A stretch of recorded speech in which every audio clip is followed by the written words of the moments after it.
Hello students, पिछले video में हम लोगों ने ये देखा कि आवेश क्या होता है और किस प्रकार आवेश किसी वस्तु पर आवेश कैसे आएगा। आज हम लोगों को इसमें कूलाम का नियम पढ़ना है। उसके साथ पिछले वीडियो में ये भी बताया गया था कि प्रयोगों द्वारा ये स्पष्ट है कि समान आवेशों के बीच प्रतिकर्षण और विपरीत आवेशों के बीच आकर्षण बल कार्य करता है। तो कूलाम का नियम दो आवेशों के बीच लगने वाले बल की मात्रा को बताता है। कहने का मतलब यह है कि दो आवेश अगर होंगे उनके बीच कितना बल लगेगा ये कूलाम के नियम से पता लगेगा, और आकर्षण होगा या प्रतिकर्षण होगा यह दोनों आवेशों के प्रकृति के ऊपर निर्भर करेगा।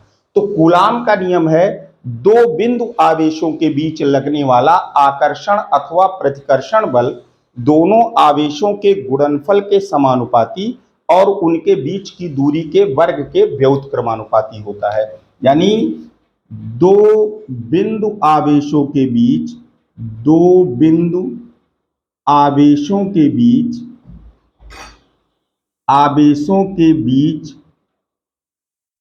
लगने वाला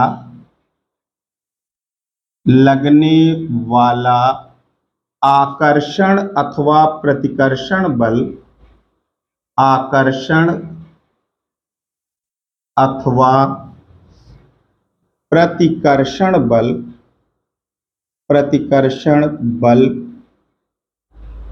दोनों आवेशों के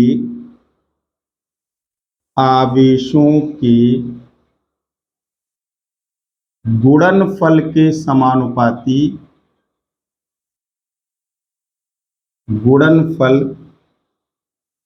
प्रोपोर्शनल यानी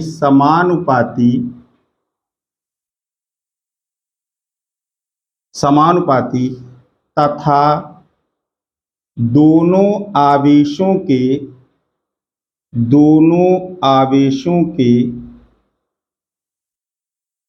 बीच की दूरी के वर्ग के व्युत्क्रमानुपाती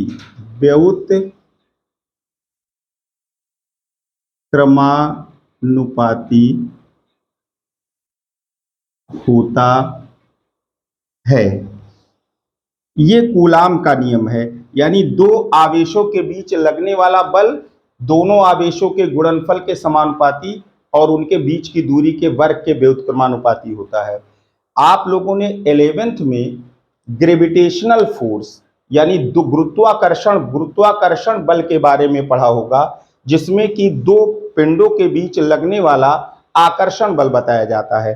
तो कभी कभी ये प्रश्न पूछा जाता है कि गुरुत्वाकर्षण बल और वैद्युत बल में बेसिक अंतर क्या है। तो आप यहाँ देख सकते हैं कि जो गुरुत्वाकर्षण बल है वो सदैव आकर्षण बल ही होता है। दो पिंडों के बीच सदैव गुरुत्वाकर्षण बल जो होगा आकर्षण बल, वो एक दूसरे को आकर्षित करेंगे। परंतु दो आवेशों के बीच लगने वाला बल ये आकर्षण भी हो सकता है और प्रतिकर्षण भी हो सकता है। ये दोनों आवेशों की प्रकृति पर निर्भर करेगा। अगर दोनों आवेश समान प्रकृति के होंगे तो उनके बीच प्रतिकर्षण बल लगेगा, और अगर विपरीत प्रकृति के होंगे तो उनके बीच आकर्षण बल लगेगा। और दूसरी एक महत्वपूर्ण बात है कि जो गुरुत्वाकर्षण बल है वो दोनों पिंडों के बीच के माध्यम पर निर्भर नहीं करता, पर आवेशों के बीच लगने वाला जो वैद्युत बल है वो उन दोनों आवेशों के बीच के माध्यम पर भी निर्भर करता है। इस बात को हम अभी देखते हैं। अब हम यहां पर एज्यूम करते हैं कि मान लीजिए दो आवेश बिंदु आवेश है, एक Q1 आवेश है और एक Q2 आवेश। दो बिंदु आवेश है, एक Q1 आवेश है और एक Q2 आवेश है।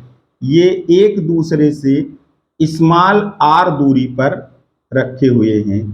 तो कूलाम के नियम से अगर देखें हम तो दोनों के बीच लगने वाला जो वैद्युत बल है वो F समानुपाती होगा दोनों आवेशों के गुणनफल के, और व्युत्क्रमानुपाती होगा F समानुपाती 1/r², बीच की दूरी के वर्ग के व्युत्क्रमानुपाती होगा। अब अगर इन दोनों को हम मिला देते हैं तो ये आ जाएगा F proportional to Q1 Q2 by r square. और इस समानुपात के चिन्ह को हटाने के लिए एक नियतांक लिखते हैं, जैसा कि आप लोगों ने हाई स्कूल में इसे के लिखा था और उसकी value 9 into 10⁹ newton metre square पर कूलाम स्क्वायर था। पर यहाँ उसी नियतांक को हम एक दूसरे रूप में लिखेंगे और वो लिखा जाए F is equals to 1/4 pi epsilon nought Q1 Q2 by r square, ये हम लिखेंगे। ये नियतांक वही है, उसकी वैल्यू उतनी ही है, जहां 1/4 पाई एप्सिलॉन नॉट एक नियतांक है, एक नियतांक है जिसका मान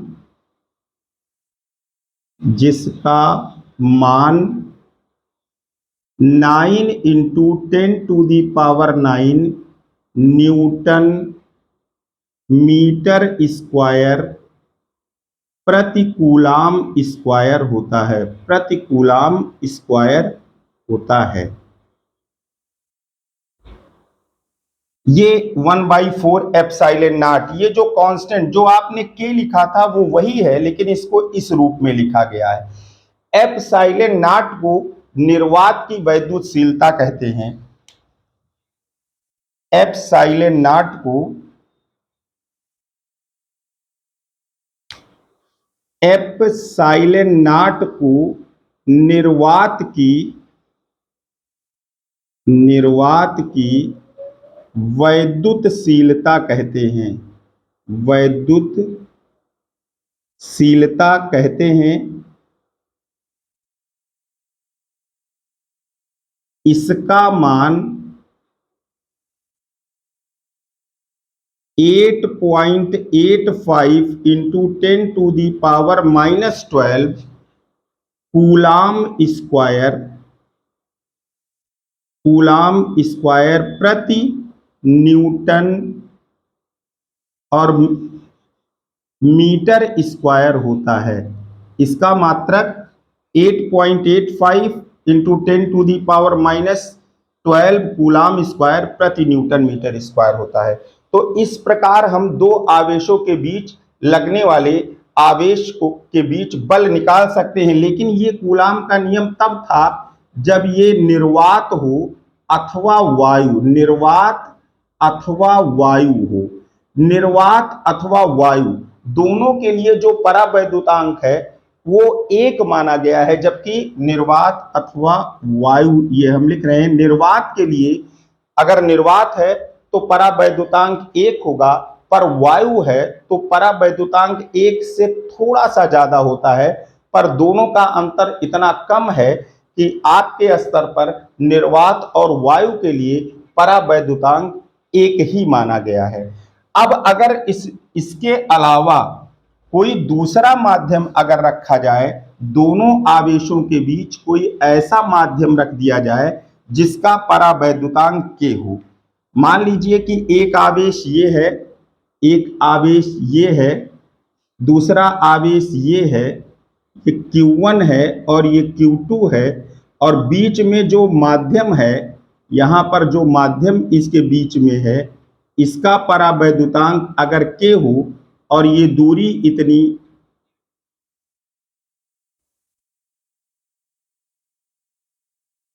R हो, तब ये बल जो लिखा जाएगा F is equals to 1/4 pi epsilon nought के Q1 Q2 by r square, ये बल होगा। अगर निर्वात अथवा वायु लिख देंगे तो K का मान जो है वो 1 लिख दिया जाएगा। यानी निर्वात अथवा वायु के लिए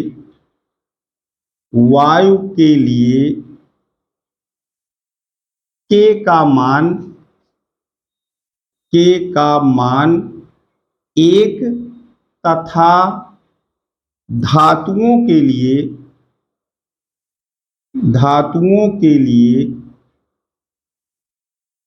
K का मान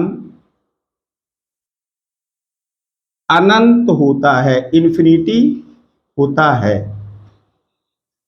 ये आपको याद रखना है। ये बोर्ड में, यूपी बोर्ड में कई बार ये प्रश्न आ चुका है कि परावैद्युतांक का मान होगा, तो उसमें जैसे ऑप्शन ये दे दिया गया कि -2 दिया गया, आपको मान लीजिए दे दिया गया 0.5 दे दिया गया, 0.5 दे दिया गया, 6 दे दिया गया और नन ऑफ दीज दे दिया गया।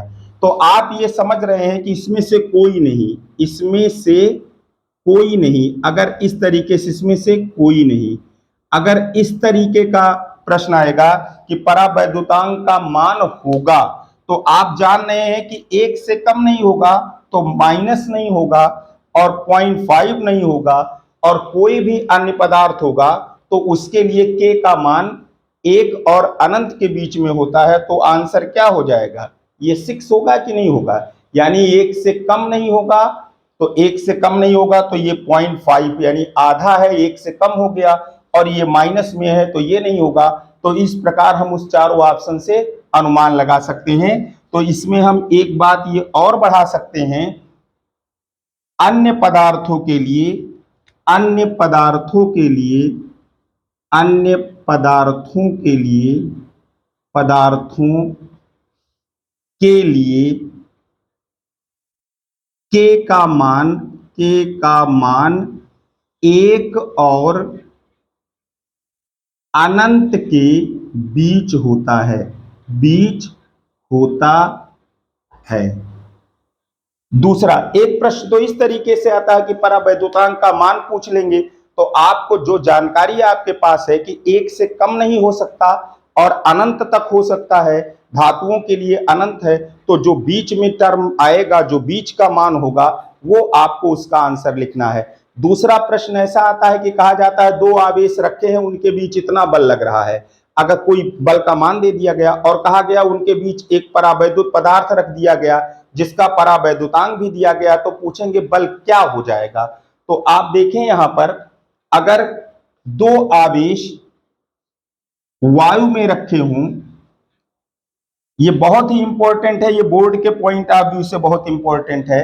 अगर 2 आवेश ये रखे गए हैं और मान लीजिए कि ये Q1 है और ये Q2 है, इनके बीच की दूरी r है, और अब बल इसके बीच जब वायु है, जब वायु है तब इनके बीच बल अगर हम लिखें तो F1 अगर लिख रहे हैं तो F1 इज इक्वल्स टू, या F एयर लिख देते हैं, F वायु, वायु लिखते हैं, तो ये हो जाएगा 1/4 pi epsilon nought Q1 Q2 by R square.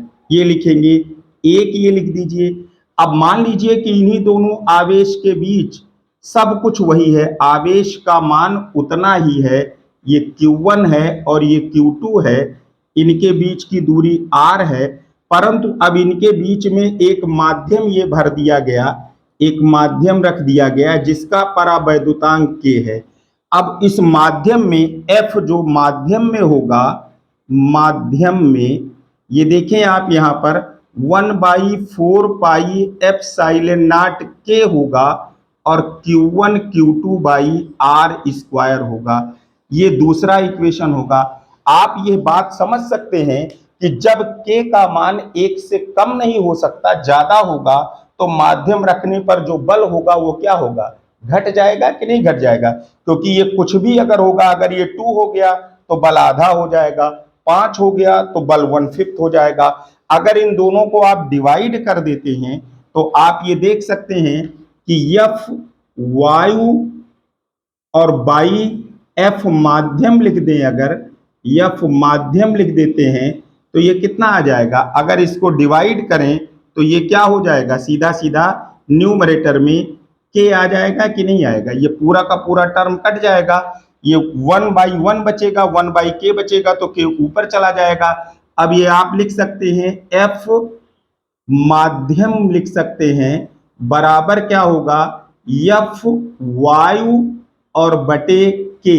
ये सबसे इंपॉर्टेंट बात है, जो ऑब्जेक्टिव टाइप या 1 नंबर का क्वेश्चन आता है, उसमें जैसे कहा जाए कि 2 आवेशों के बीच 18 न्यूटन का बल लग रहा है, 18 न्यूटन का बल लग रहा है, अगर उनके बीच 3 परावैद्युतांक वाला कोई पदार्थ रख दिया गया तो बल कितना होगा। तो वायु में जब रखे हैं तो कितने न्यूटन का बल लग रहा है, 18 न्यूटन का, 18 न्यूटन का। और जब 3 परावैद्युतांक वाला पदार्थ रख दिया गया तो ये ध्यान रखें कि बल कम होगा तो 3 से डिवाइड करेंगे तो कितना हो जाएगा, 6 न्यूटन का हो जाएगा। जैसे ये क्वेश्चन जो हम ये कह रहे हैं यहां पर, इन दोनों को डिवाइड करके ये हमने निकाल लिया। अब ये हमारे पास एक फार्मूला आ गया कि F माध्यम में क्या होगा, F वायु में बटे K। तो अगर ये कहा जाए कि वायु में रखे दो आवेशों के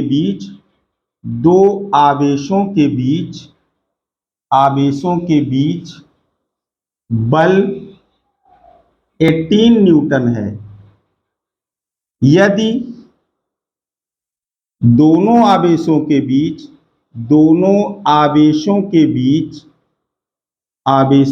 बीच परावैद्युत पदार्थ